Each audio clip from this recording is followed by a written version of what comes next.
Hello, welcome to the ACFE's monthly podcast. I'm John Duffley, the ACFE's Communications Director. Today I'm joined by my good friend and colleague, Mason Wilder, Certified Fraud Examiner and the ACFE's Research Director. Today we're actually going to go into one of the ACFE's newly released reports, the In-House Fraud Investigation Team's 2025 Benchmarking Report. We're going to go over some of the roles and functions of an in-house team, some of the unique challenges they face, and then some of the findings from the report that stood out to Mason and things we wanted to share a little bit more insight into. So we're going to get into that conversation here now. Now is your time to blaze the trail in the fight against fraud. Join the Association of Certified Fraud Examiners in Nashville, Tennessee, or virtually for the 36th Annual ACFE Global Fraud Conference, June 22nd through the 27th, 2025. Choose from more than 90 expert-led sessions, earn up to 40 CPE credits, and build lasting connections at one of many unique networking opportunities. This is your chance to learn the latest techniques in fraud prevention and investigation, stay ahead of emerging trends, and advance your career. Register today at fraudconference.com/fraud talk. All right, Mason, so thank you again for your time. I know Of course. It's a busy time of year, but a chance to talk about this new report. So to get us started, I was wondering if you could talk a little bit about, kind of generally, in-house fraud investigation teams. Obviously, it's a very unique function of organizations. They have to commit the resources to it a little bit, but a little bit about, from your perspective, in-house teams, their functions, their roles, and kind of how they operate within the sphere of a larger organization. Sure. So one of the things that I think is really key to this conversation or this topic is the fact that organizations' fraud risk profiles are so unique. We find all the time in discussions with members that fraud is handled very differently from organization to organization, even within maybe the same region or industry. So the biggest value in having an in-house team is that this is a team that's focused on your unique fraud risk profile. They are familiar with the operations, the structure of the company, where to find different pieces of information, what these specific industry risks are. Whereas if you're just outsourcing it to maybe a big consulting firm or something, not that they aren't very good at what they do, but it's going to take more time for them to really develop a familiarity or an understanding of that specific organization's circumstances and how it relates to a fraud investigation. Yeah, we'll get into it a little bit with some of the report findings, but specifically some of the challenges. I mean, obviously these are teams that, we'll get into, versus a larger organization and a smaller one and the different things that go into that. But what are some of the unique challenges that these in-house teams are facing in the day-to-day? Yeah, I think, again, it'll be kind of different from organization to organization, but broadly speaking, I think the most common challenge an in-house investigation team is going to have is resources. I don't think I've ever met a fraud investigator or examiner or any kind of investigator that told me, my team feels like it has all the financial backing and all the personnel and all the time that we need to do everything that we want to do. Mm-hmm. So leaders of investigation teams or fraud examination functions at organizations have to make some difficult decisions about how they allocate time, resources, and staff. And so that was really, the impetus behind launching this report, which, we've done several versions of, is to give people more information and context to help inform their decisions about that resource allocation for an in-house team. Interesting. Yeah. So getting into a little bit of the report findings. So, one of the things that I think comes out of this that was probably most interesting to me is this figure, and again, this is based on all the report data and the surveys that we received in terms of what Mason's teams analyzes, is this figure that for every 1,000 employees, an organization will typically employ 3 fraud investigators per 1,000.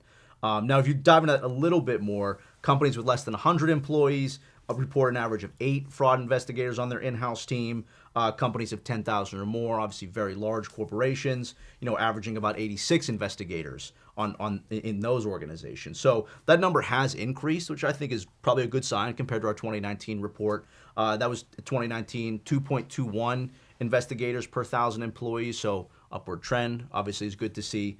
And then some of those larger companies, like I mentioned, that 86 investigators per 10,000, going up from 50 to 86 in this recent report over a 5-year period. So, one of the things we talked about before this, Mason, I wanted to ask you is kind of, I guess first and foremost, all of these organizations who respond have to have the formal in-house team, set up and prepared and resourced. But, kind of putting those figures into context of the report. Can you kind of elaborate on that and kind of how we arrived here? Sure. Yeah. So again, and I think we have gotten some feedback on the report, especially with those smaller organizations. People said, wow, like 8 investigators for fewer than 100 employees. And so as a reminder, a lot of organizations that are smaller than 100 staff members are not going to have an in-house investigation team. Mm-hmm. And so that makes people at those organizations ineligible for this report. Yeah. And so it's going to, that number probably skews a little bit higher than people might expect because of the fact that not many organizations with fewer than 100 employees will have an in-house fraud investigation team. But going back to what I was saying, I think that any investigation team member would tell you that however many members they have, they'd like to have a few more. And I think those numbers have increased since our last report because fraud has increased. I think, I've been saying in a number of different contexts recently, I don't think there's ever been more fraud happening more different ways than there is right now, targeting both organizations and individuals because it's never been easier to commit fraud. Mm-hmm. And so that's, I think, a big part of the increase in those numbers of average investigators. But, also, even at smaller organizations, if you're going to have an in-house investigation team, it's going to require at least a handful of people to really be effective. Yeah, so like developing that holistic kind of approach to it. So kind of on the other end of that then with these larger organizations, that while they may not have the same percentage of investigators per total employees, is that more of that's I would imagine more of an efficiency thing. These are, while these teams may not be as large compared to the smaller organization in terms of per person, that's got to be a result of they obviously have more backing and be able to maybe process more due to efficiencies and things.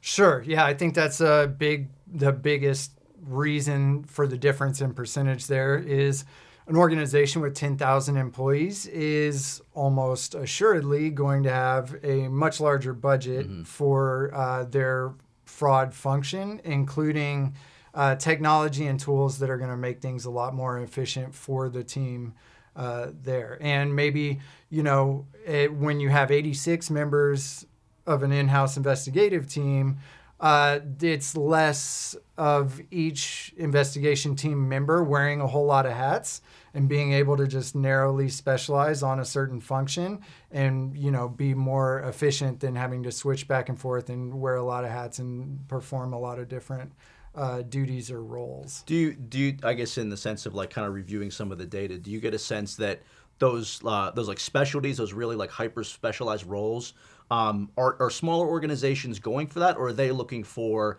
maybe an older, more of a well-rounded investigator who, like to your point, is able to kind of share responsibilities and pass the baton, if you will, between functions? Sure. Yeah, I think that's, the latter end of that you suggest. I do think that when you're on a smaller team at a smaller organization, you have to be able to cover more ground and wear those different hats and know your way around the process, be just due to limitations on resources. Mm-hmm. So, I don't think that the smaller organizations are able to afford to be able to really have specialized roles on a team. Yeah, and we'll get into it a little bit, some of the specific tasks and things that these teams share. But a little bit of a transition kind of into some more data from the report. So again, the last time we'd released one of these reports was 2019. I think we can all agree a lot has changed since then. But again, kind of going back to the point we'd made before about investigators per 1,000 employees. So investigation teams in this report were 50% larger on average compared, again, to the 2019 report. More investigators are working 10 or more cases at any given time. I think, again, some of the efficiencies, tools allowing them to get through some more material at a time. But one of the interesting things that came out of this was organizations typically haven't increased their training budgets per investigator. So the 2025 and 2019 landed on the same number, $2,000 in terms of annual training budget per investigator. So I guess one of the questions I had on that, Mason, is when it comes to balancing team size and volume of cases versus like that efficiency of the team and how frequently they're able to get to it, recovery of fraud losses. Is there one area that senior management or heads of internal audit, anybody who, is kind of directing some of the resource and funds, is there any specific areas that they can really focus their effort on first and foremost? Again, is it kind of more of a function of size or efficiency in your opinion, or is there anything, kind of stands out there? We did actually ask managers or supervisors of investigation teams where they thought additional resources would be most beneficial. And while those priorities might look a little bit different than overall organizational leadership, the top three areas where managers or supervisors thought more resources would help were staffing, so more personnel, technological tools, so things that can either enhance their investigations or make them more efficient, and then leadership support from the organization. So if I was talking to, a C-suite level person that has oversight over the fraud function, I would advise, based on our findings, make sure you've got enough personnel dedicated to it, give them tools to help them do their job better, and show them that they are a valued part of the company through either, celebrating and rewarding successes, asking them, reaching out and engaging with them to ask what else they might need to be able to feel more supported or to do their job better. And those were, the top three things. Interesting. Yeah, I guess it's good to see, again, if the resources are there to make the staff available, obviously you want to increase that number. But I know we, kind of a shameless plug, if you will, but our anti-fraud technology benchmark report, I think, dove into a lot of those tools and technologies and things that, organizations, whether you're in-house or you're outsourcing, things that fraud investigators are using are improving. They're getting better. So ideally, per investigator, you're able to get more efficient over time. But, obviously more people is always going to help that. Sure. And I think, some of the types of tools that really, our membership and these teams really value are things like probably number one would be data analysis. So instead of having to manually review all the books and records, being able to direct those manual review efforts where like some kind of AI or machine learning has already identified anomalies and processed a way higher volume than a human could in a short amount of time, so that your efforts are more prioritized on the, higher risk or more anomalous findings. And then things like case management tools that allow you to collect all that information and organize it efficiently, and even potentially do some like link analysis kind of things and visualization of findings that really help cut down time on reporting and making a report more impactful. So those, if you're, considering where to invest some of those resources in technology tools, again, shameless plug, I'd recommend going and looking at the anti-fraud technology benchmarking report, but also, understanding that based on our findings in this report, that is what managers of teams, felt would be a real boon to their efforts if they had more of it. Yeah. So kind of complementary to that is, the skill set of the investigator, right? So in this report, three most common skill sets in terms of what investigators are able to do now: interviewing, open source intelligence. I know you're very deep on data analytics. And then on the opposite side, some of the least common skill sets that were reported: cryptocurrency and digital asset tracing, cybersecurity, computer and digital forensics, and then being multilingual obviously, opens up the investigation immensely if you're working across borders. So, I think, all those kind of least common skill sets inevitably are outsourced, right? That's kind of a natural function of an in-house team. You have to go out and get the support for it. So, kind of reading that, one of the things that came to mind to me, Mason, was, how that like a younger generation, some of the incoming investigators are able to close those gaps. And, I'm just kind of curious your thoughts on, again, going back to the beginning about investigators per employees and how many are on the teams. I'm wondering how, if you kind of see a younger generation of investigators closing those gaps and being able to take some of those skill sets and tasks that are traditionally outsourced in terms of the course of investigation could prolong it, could ultimately lead to like downstream effects. But I'm curious how that younger generation could close those gaps. Sure. Well, I mean, first off, I would recommend that the younger generation of anti-fraud professionals really emphasizes in their own kind of personal or professional development, maybe like technological literacy for, the different types of data and, even some of the like blockchain and cryptocurrency and digital asset technologies.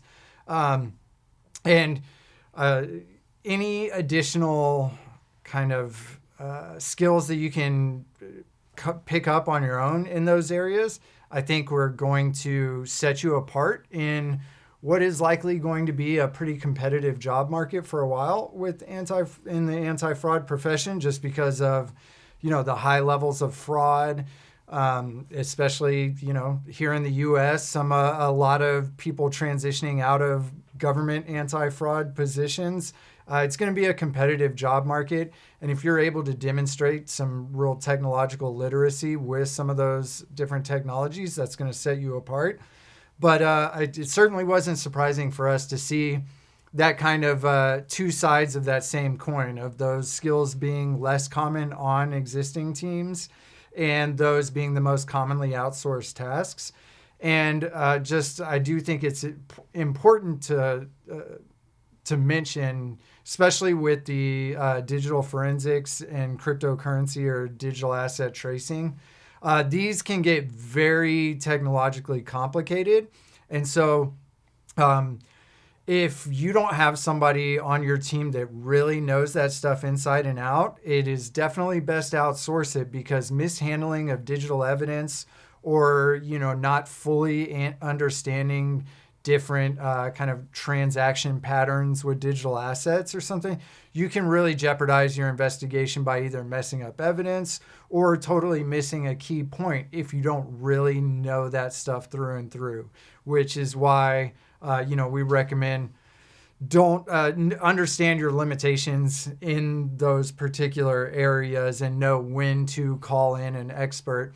And it might be more cost efficient to call in that expert than invest the amount of time and money into upskilling somebody on your team to have that level of competency where you can have full confidence in their abilities in those areas. And I have to imagine, like you said, that getting that even to that baseline level of competency, the speed at which digital assets and things are changing. I mean, you have to have your thumb on the pulse of that regularly. Otherwise, you're behind. Yeah, and so, especially if you're on a smaller team and you're having to do more things than just that one particular function, it's going to be hard to keep up with all the developments. And so that's where there can be a real benefit for outsourcing those specific tasks. Yeah, it makes total sense. And again, like you said, ideally, a younger generation is able to close that and make it feel a little bit more cohesive. But obviously, I think there's going to be a natural need to outsource some of that stuff over time. Yeah, and there's, again, I just really stress to people that they are realistic and honest about the line between familiarity and like expertise or competence, because again, there can be some negative consequences for investigation outcomes if you try and do something that you're really not at the level of being ready to go testify to those findings in court. Yeah, sure. I feel like we could dive into more of this report. It kind of, the deeper we go. I do encourage, anybody listening, you can obviously, download the full copy of the report. We have an infographic with some of the key findings, acfe.com/IHIFT. It's a long report title. We had to condense it down a little bit. But obviously, the full findings in a lot more detail than I think Mason and I could get through in a podcast. Definitely encourage anybody listening to check that out and dig in a little bit more. But kind of just stepping out a little bit, Mason, I think it's, with the amount of data that, we go through, there's obviously a team that does that, and that would be your team and our research specialists. So I was wondering if you could kind of give, everybody listening or watching, if you're watching us on YouTube, kind of a peek behind the curtain and talk a little bit about, what goes into this? I mean, there's it's a long process. We start with a survey, the data analysis, and then obviously our incredible design team here at the ACFE, brings all those numbers to life and makes it look incredible for us to share. But, kind of, can you give us a little bit of insight into your process, your team's process in terms of, you talked a little bit about this report at the beginning, how we arrive at, why are these reports valuable, the survey process, and then obviously the data analysis that goes into reviewing, thousands of surveys that we get. Sure. So, first and foremost, it's important for us to set a clear objective or goal with any kind of research that we do. So, we want to start with the end in mind, and then kind of work backwards from that and figure out what are going to be the best questions to not only get at some of those findings, but also do it in a way that we can kind of produce some quantitative analysis to inform those findings, more so than leaving a lot of it up to, opinions or like open-ended questions, just so that we can perform some analysis on it. And then, we go through, we're doing reviews throughout the entire process. We start building the survey, reviewing the questions and tweaking the questions to make sure that they are, the best version of these questions that we can come up with, that are going to produce some findings that we can really dig into. And then we, test the actual survey itself and make sure that any kind of routing of the respondents, which if they answer yes to this question, then they go to this one. But if they answer no, they go to this one, making sure all that's functioning as intended. Then we distribute the survey, invite everybody to participate in it. Then we have to collect all those findings and, put them into a database that we can use to cleanse the data to get rid of any, unusable responses. Sometimes, unfortunately, even though we try and put some things in place to reduce the amount of bot answers or just kind of nonsense responses, we do still get some of those. And so we have to identify those, clear those out. Then we normalize the data so that it is sortable, analyzable. I don't even think that's a word. So, feel free to flame away in the comments for me on that one. But just so that we can process it. And then, we just kind of divide and conquer usually with these reports, have several different people responsible for different sections. And then we check each other's data. And then figure out the best way to visualize it in charts and graphs or infographics, and then work closely with the design team to kind of bring those things to life. And then, again, multiple stages of review, not just on the data, but the charts, the labels. Every word in the report is probably read a total of, dozens of times between all the eyes that take a look. That's kind of the general rundown of it, but it involves a lot of time and care from a lot of people that really, take their roles seriously and want to put out the best thing that we can for our members and the general public. Yeah, absolutely. It's certainly fascinating. And I've been with the ACFE a few years now. So scales of reports, whether it's a report like this, we have a few micro reports coming up this year. I want to ask you about a little bit. Obviously, the report to the nations is a animal in and of itself. Something that goes on. So it's absolutely I think it's such a unique thing that the ACFE does in terms of the care, to your point, of making sure the data is reviewed, making sure even from the very beginning, is the value of what we're pursuing very clear? Is that intention in the end result? Is everybody on board with that so that the process just feels very natural as you kind of go through it? Sure. And, sometimes it doesn't always, we don't find what we expected to. Sure. Or maybe hope to. But that's when you're working with survey-based research. That's just kind of how it goes sometimes. And sometimes those surprising parts are the most important part of, the output. Yeah. I feel very fortunate to be able to spend a lot of time doing this interesting and engaging kind of work and leading a team that's working on it. And I'd also be remiss if I didn't say pretty much everything that I've learned about this process. I learned from Andy McNeil, our Chief Training Officer, who spearheaded it for a very long time and has done such an amazing job and set a pretty high bar for me to follow up on. Absolutely, yeah. Mason, I do appreciate, obviously, your time. My last question is a little bit more about what your team's got going on this year. As we record here, we're sitting here on the, I guess quite the eve. We have a few months until a global fraud conference. Obviously preparations going on for that, but just kind of, a little bit of insight into what your team's working on this year in the research department and kind of what's ahead the rest of the year. Sure. So first and foremost, this is a Report to the Nation survey year. So we'll put out, the report won't come out until 2026, but we'll be, dusting off the last survey that we sent out and seeing what we want to improve or change or add to it. It's important, I think, to note that we try and keep as many of the questions the exact same so that we can have some of that longitudinal data to compare.